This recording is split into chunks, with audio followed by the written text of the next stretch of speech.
ऐसा लिखा है ऋषियों ने। ईश्वर सर्वव्यापक है, फिर वह मूर्ति में भी है, लेकिन हम पूजा के पक्ष में क्यों नहीं हैं? ईश्वर सर्वव्यापक है, ये बात ठीक है, हमें स्वीकार है। सर्वव्यापक होने से मूर्ति में है, ये भी हमें स्वीकार है। परंतु प्रश्न तो ये है कि हमें पूजा मूर्ति की करनी है या ईश्वर की? किसकी करनी है? ईश्वर की ना। तो क्या ईश्वर सिर्फ मूर्ति में ही है, और जगह पे नहीं है? बोलिए, हर जगह है। क्या जूते चप्पल में ईश्वर नहीं है? वहाँ आप पूजा क्यों नहीं करते? क्या गोबर में ईश्वर नहीं है? हाँ या ना? वहाँ क्यों नहीं करते? मूर्ति में क्यों आग्रह करते हो? इसका अर्थ है आप ईश्वर की पूजा नहीं करना चाहते, आप मूर्ति की करना चाहते हैं, इसलिए एक मूर्ति पे अटक गए। अगर आपका ये तर्क है ईश्वर सर्वव्यापक है, वो तो हर चीज़ में, फिर कहीं भी करो ना, एक ही में क्यों अटके आप? मेरी बात समझ में आई? तो लोग ये झूठ बोलते हैं, बात को उल्टा सीधा घुमाते हैं कि जब मूर्ति में ईश्वर है तो वहाँ क्यों ना पूजा कर लें। वो वास्तव में मूर्ति की ही पूजा करते हैं, उसी की करना चाहते हैं, ईश्वर की करना ही नहीं चाहते। और ईश्वर की पूजा मूर्ति में संभव भी नहीं है। मूर्ति भले ही जड़ हो, कोई बात नहीं, इससे कोई फर्क नहीं पड़ता। अब बताया ना 54 गलतियाँ न्याय दर्शन में, ये उन 54 में से एक गलती है। मूर्ति भले ही जड़ है, उससे कोई फर्क नहीं पड़ता। हमें मूर्ति की तो करनी नहीं, ईश्वर की पूजा करनी। तो मूर्ति में क्यों नहीं हो सकती, उसका उत्तर सुनिए। क्यों नहीं हो सकती? वहाँ पॉसिबल नहीं है। क्योंकि पूजा का नियम ये है कि जहाँ पर दोनों व्यक्ति आमने सामने हों वहाँ पूजा हो सकती है। जैसे उदाहरण के लिए आप और मैं सामने आमने बैठे तो हमारी अच्छी बढ़िया बातचीत हो रही है, नहीं? प्रत्यक्ष बात हो रही है कि नहीं? जितनी अच्छी बातचीत अब सामने बैठकर हो रही है, क्या इतनी अच्छी टेलीफोन से हो सकती है? नहीं हो सकती ना। तो ये जो प्रत्यक्ष बातचीत है, ऐसे ही ईश्वर से जब हम बातचीत करना चाहते हैं, उसकी पूजा करना चाहते हैं, उसका सम्मान करना चाहते हैं, उसकी स्तुति प्रार्थना करना चाहते हैं, तो आमने सामने होना चाहिए ना। जितनी अच्छी पूजा ईश्वर की वहाँ हो सकती है जब वो और हम दोनों सामने सामने हों, जितनी अच्छी वहाँ हो सकती है उतनी दूसरी जगह नहीं हो सकती। इतनी बात आपको स्वीकार है? हाँ या ना? अब ये बताइए, मूर्ति में ईश्वर तो है, क्या हम भी मूर्ति के अंदर घुस सकते हैं? हाँ जी? जब हम घुस नहीं सकते तो हम दोनों आमने सामने कैसे बैठेंगे मूर्ति में? इसलिए मूर्ति में ईश्वर की पूजा संभव नहीं है। गोबर में भी नहीं है, जूते चप्पल में भी नहीं है, दीवार कहीं भी नहीं है, क्योंकि हम उन चीज़ों में घुस नहीं सकते। ईश्वर तो सब जगह है, हम सब जगह नहीं है। ईश्वर की असली पूजा वहाँ हो सकती है जहाँ ईश्वर भी हो और हम भी हों, दोनों इकट्ठे हों, वहाँ हो सकती है। अब वो बताइए, आत्मा शरीर के अंदर है या बाहर है? तो अंदर पूजा हो सकती है ईश्वर की, बाहर नहीं हो सकती। शरीर के अंदर ईश्वर भी है और आत्मा भी है, दोनों है, तो आप अंदर पूजा कर लो, इसमें कोई आपत्ति नहीं है। अब आप जितने भी सारे फोटो देखेंगे ऋषि मुनियों के, जो भी समाधि लगा रहे हैं, ध्यान लगा रहे हैं, ऐसे बैठे हैं सब आंख बंद करके, वो अपने अंदर पूजा कर रहे हैं। कोई मूर्ति की पूजा नहीं कर रहा, कोई दीवार की पूजा नहीं कर रहा, कोई सूर्य की पूजा नहीं कर रहा, सब आंख बंद करके बैठे हैं अंदर, तो वो अंदर ही पूजा हो सकती है। इसलिए ऋषियों ने कहा आंख बंद करके प्रत्याहार करो, सब इंद्रियों के काम बंद करो। अष्टांग योग में बताया प्रत्याहार, सब इंद्रियों के काम बंद करो, आंख भी बंद करो, अपने अंदर ध्यान करो। इसलिए अपने अंदर पूजा हो सकती है ईश्वर की, अगर कहीं होगी तो, बाहर कहीं नहीं हो सकती। इसलिए हम मना करते हैं मूर्ति में पूजा मत करो, मूर्ति की पूजा मत करो, और मूर्ति में विद्यमान ईश्वर की पूजा मत करो, क्योंकि वहाँ संभव नहीं। और जो लोग मूर्ति की करते हैं वो तो बिल्कुल घाटे में। आप किसी संगीतकार के पास बैठें 2 साल, तो आपको संगीत में रुचि हो जाएगी या नहीं? 2 साल उसके साथ उठना बैठना, उसकी बातचीत, गीत संगीत सुनना, तो आपको संगीत में रुचि हो जाएगी या नहीं? किसी पहलवान के साथ बैठना शुरू कर दो, 2 साल तक देखना आपको भी व्यायाम में, पहलवानी में रुचि हो जाएगी। हाँ या ना? तो जिसकी संगति करेंगे उसका असर पड़ेगा। अब मूर्ति की संगति करोगे, वो आपको क्या सिखाएगी? कुछ भी नहीं। तो आप 2 साल तक आपकी बुद्धि कम भले ही हो जाए, बढ़ेगी बिल्कुल नहीं। एक मैथ्स के टीचर के साथ बैठिए, 2 साल में आपकी बुद्धि बढ़ जाएगी। एक कॉमर्स वाले के साथ बैठिए, आपकी बुद्धि बढ़ेगी। एक डॉक्टर के साथ बैठिए, आपकी बुद्धि बढ़ेगी। उससे बहुत सीखने को मिलेगा। इसी तरह से एक चेतन ईश्वर के साथ बैठेंगे, उससे बात करेंगे तो आपकी बुद्धि बढ़ाएगा वो। ये जड़ मूर्ति आपको क्या सिखाएगी? कुछ भी नहीं। उसके पास बुद्धि नहीं है, वो सोचती नहीं, विचारती नहीं, कोई क्रिया नहीं करती, कोई उपदेश नहीं देती, आप उसके पास कुछ भी नहीं सीख पाएंगे। जितनी बुद्धि है वो भी कम हो जाएगी, मैं उसका प्रमाण देता हूँ।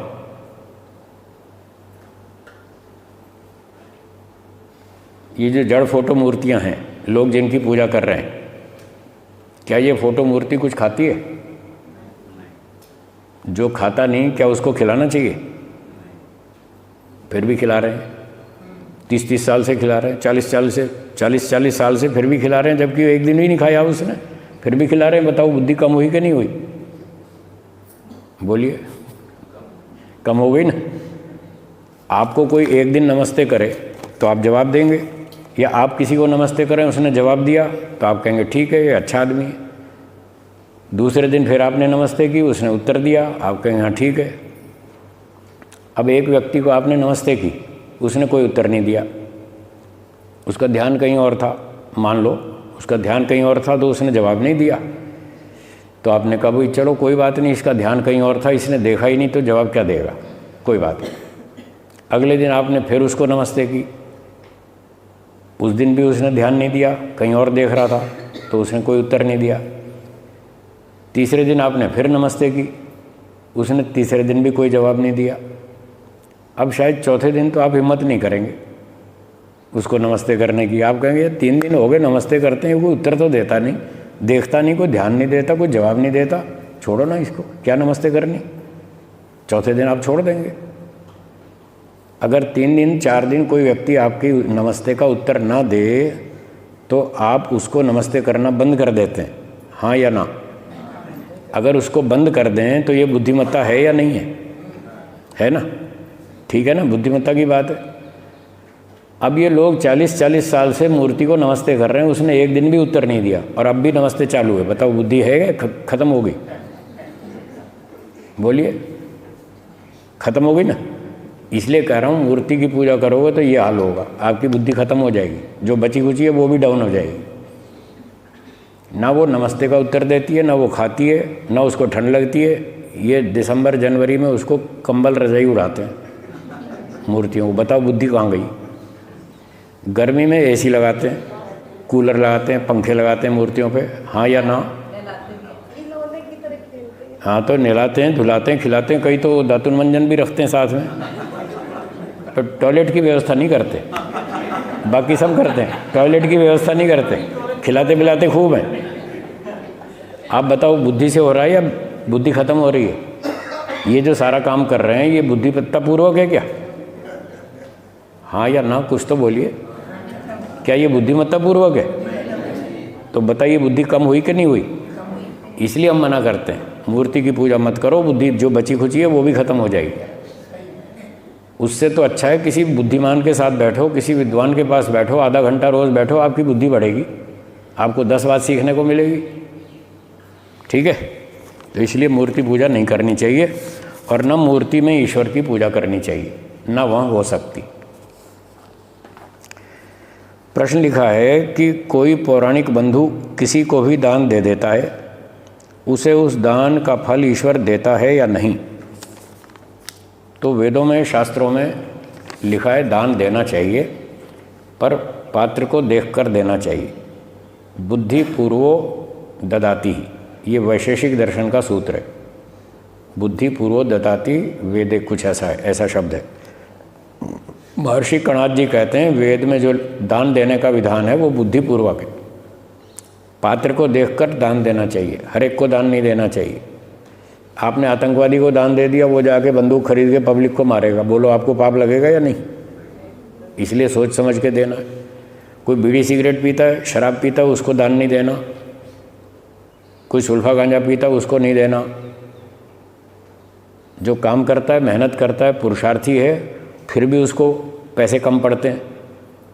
मेहनत पूरी करता है, बुद्धि से काम करता है, ईमानदारी से काम करता है और वेदानुकूल कार्य करता है, बच्चों का पालन करता है, परिवार का पोषण करता है, फिर भी कम पड़ रहा है, उसको दो, वो पात्र है। आलसी को नहीं देना, वेदों में लिखा है आलसी को सहायता नहीं देना। ईश्वर भी नहीं देता, समाज भी नहीं देता। जो समाज के बुद्धिमान लोग हैं वो आलसियों को, मूर्खों को, दुष्टों को सहायता नहीं देते, न देना चाहिए। ईश्वर भी नहीं देता। एक मंत्र आता है जिसमें बताते हैं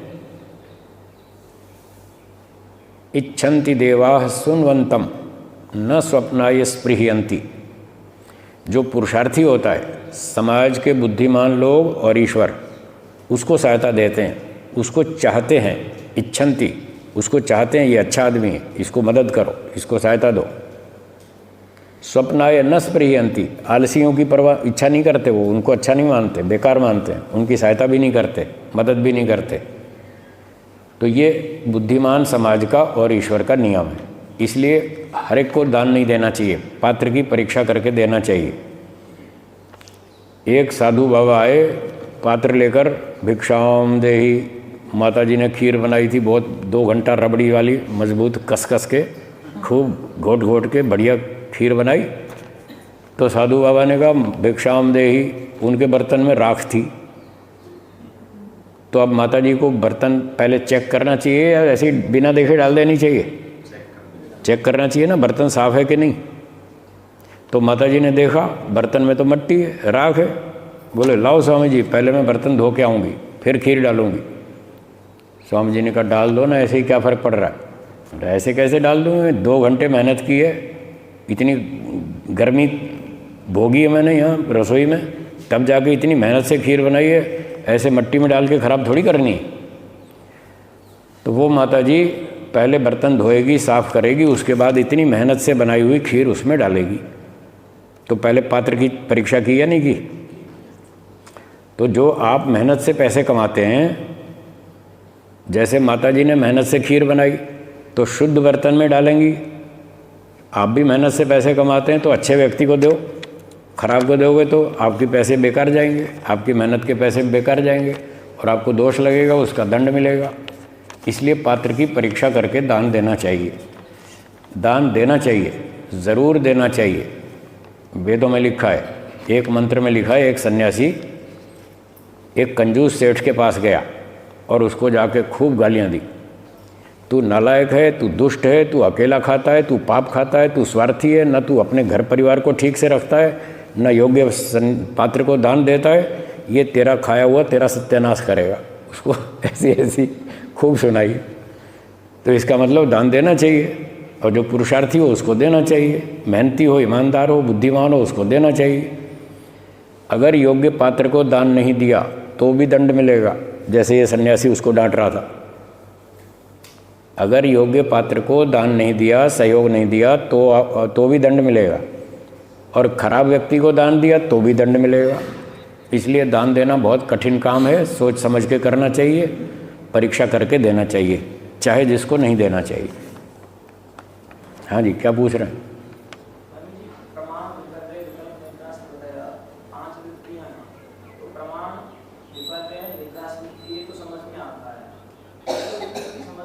कौन सी? विकल्प वृत्ति। क्या समझ में नहीं आई? विकल्प क्या होती है ये समझ में नहीं आई, या वो कैसे बाधक बनती है ये समझ में नहीं आई? क्या होती है ये समझ में नहीं आई। अच्छा, क्या होती है सुनिए। सूत्र लिखा है, शब्द ज्ञानानुपाति वस्तु शून्यो विकल्प। ये विकल्प वृत्ति शब्द ज्ञान के आधार पर उत्पन्न होती है। शब्द ज्ञान अनुपाति, शब्द के ज्ञान से ये वृत्ति उत्पन्न होती है। आपने एक शब्द सुन लिया, आकाश का फूल, ठीक है, शब्द सुन लिया, और मन में एक विचार किया आपने कि जैसे धरती पे गेंदा गुलाब फूल होते हैं, ऐसे आकाश के भी कोई फूल होते होंगे, ऐसी आपने विचार मन में कल्पना कर ली। तो ये शब्द ज्ञानानुपाति, शब्द के ज्ञान से उत्पन्न होती है। वस्तु शून्यो, वस्तु होती नहीं, वस्तु रहित। बताइए आकाश का फूल होता है क्या? तो ये विकल्प है, मतलब कल्पना। आ गया समझ में? हाँ बोलिए। स्वामी जी, शब्द को आप प्रमाण होता है, इसको फिर शब्द कैसे कहेंगे? किसको? आप तो प्रमाण। नहीं, शब्द तो अच्छे भी होते हैं, शब्द खराब भी होते हैं, शब्द दोनों तरह के होते हैं। सारे शब्द प्रमाण नहीं होते। यहाँ जो कहा है ना शब्द ज्ञान अनुपाति, यहाँ शब्द का मतलब एक वर्ड है, एक शब्द है। फूल, फूल एक शब्द है, वो आप्तवचन होना चाहिए ऐसा नहीं कह रहे हम, ऐसा नहीं कह रहे, वो तो आगम प्रमाण है, वो अलग चीज़ है। कोई भी शब्द आपने सुना, उस शब्द के सुनने से मन में एक कल्पना पैदा होती है। आकाश का फूल, बंध्या का पुत्र, शब्द तो है ना, शब्द तो है, पर उस तरह की वस्तु होती नहीं। आकाश में कोई फूल नहीं उगते, बंध्या के पुत्र नहीं होते। पुत्र हो जाए तो बंध्या नहीं रही, बंध्या है तो फिर पुत्र नहीं होगा। तो ये शब्द होते हैं और इन शब्दों को सुनकर व्यक्ति मन में कल्पना करता है, उसका नाम विकल्प वृत्ति है। ठीक है, हाँ बोलिए। स्वामी जी, विपर्य और विकल्प में क्या फर्क होता है? विपर्य में वस्तु होती है लेकिन हमें ठीक से नहीं दिखता, कुछ उल्टा ही दिखता है। वस्तु कुछ और होती है, हम समझते हैं गलत, इसका नाम है विपर्य वृत्ति। जैसे रस्सी को हमको सांप दिखाई दे रहा है तो रस्सी, और सांप दिखता है, इसका नाम क्या है? ये विपर्य है। रस्सी तो है ना, वस्तु तो है, यहाँ तो वस्तु ही गायब है, वस्तु है ही नहीं, ये फर्क।